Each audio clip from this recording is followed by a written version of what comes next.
Party কিছুই বলছে না। পরে শেষে রাগে করে বিরক্ত হয়ে বলছে, গোলাপি মনের কথা খুলে কও, মনের কথা খুলে কও। সরকার এখন পর্যন্ত মনের কথা কালকেও কিন্তু খুলে পরিষ্কার করে দিতে বলেন। সরকারকে আমি বলতে চাই, আপনারা কি কি কাজ করবেন যদি বোঝা যায় আপনাদের কাজের জন্য, যদি আমরা দেখি যে কাজের গতি যদি বাড়ানো যায়, এমনকি নভেম্বরে অক্টোবরেও নির্বাচন করা সম্ভব।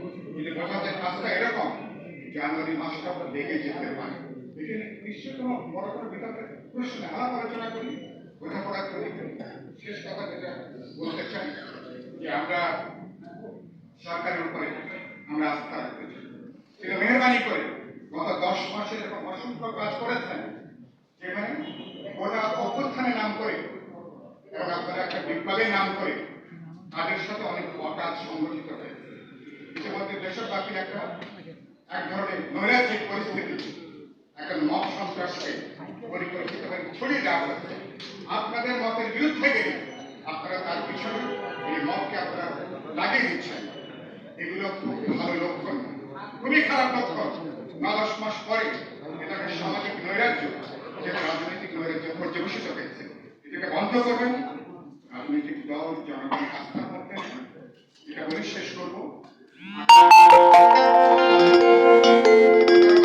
হটকারিতার জন্য আমাদের আগামী 1.5 মাস পরে জুলাই অভ্যুত্থানের প্রথম বার্ষিকী আমরা পালন করব। কোনোভাবে যাতে আপনাদের বাড়াবাড়ির জন্য আমাদের এই অর্জন কোনোভাবে যাতে বিসর্জনে পর্যবেসিত না হয়, ব্যাপারে নিশ্চয় সতর্ক থাকবেন। সরকার, রাজনৈতিক দল, নির্বাচন কমিশন, আইন শৃঙ্খলা রক্ষাকারী বাহিনী, এমনকি সশস্ত্র বাহিনী সবার একটা সম্মিলিত উদ্যোগ থাকে। আমি বলি একটা যৌথ অর্কেস্ট্রা, সম্মিলিত উদ্যোগের মধ্য দিয়ে অপ্রয়োজনীয় বিরোধ বৈরিতা তৈরি না করে, সেনাবাহিনীর সাথে অপ্রয়োজনীয় কোনো টেনশনের জায়গা তৈরি না করে সবাইকে আস্থার মধ্যে নেন, আইন শৃঙ্খলা রক্ষাকারী বাহিনী প্রশাসনের দায়িত্বের মধ্যে নেন, দলগুলোর সাথে বোঝাপড়া বাড়িয়ে তোলেন। নিশ্চয়ই আমরা যে স্বপ্ন যাত্রা শুরু করেছি গত বছরের জুলাই আগস্টের পরিবেশের অভ্যুত্থানের মধ্য দিয়ে এবারকার গণতান্ত্রিক উত্তরণের পথে সেই স্বপ্ন যাত্রাকে আরেক ধাপ আমরা এগিয়ে নিয়ে যেতে চাই। রাজনৈতিক দলগুলো তারা দায়িত্বশীল ভূমিকা পালন করছেন।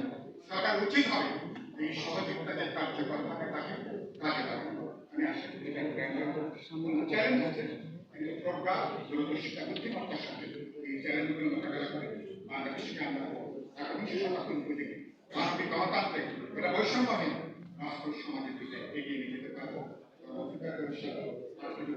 আলোচনা করেছেন, আশা করি এই বার্তাটা কত নিশ্চয়ই রাজনৈতিক নেতৃবৃন্দরা তারা চমৎকার করে বলবেন। একথা বলে শুভেচ্ছা জানিয়ে শেষ করছি। জাতীয় ঐক্যমত্য কমিশনের একটা বৈঠক আছে, আমাকে যেতে হবে, সেজন্য আমি একটু আগে বলবার সুযোগ দিয়েছি। আমাদের কাছে এরকম আছে। সবাইকে শুভেচ্ছা, অভিনন্দন, ভালোবাসা আমার এখানে শেষ করছি। সবাইকে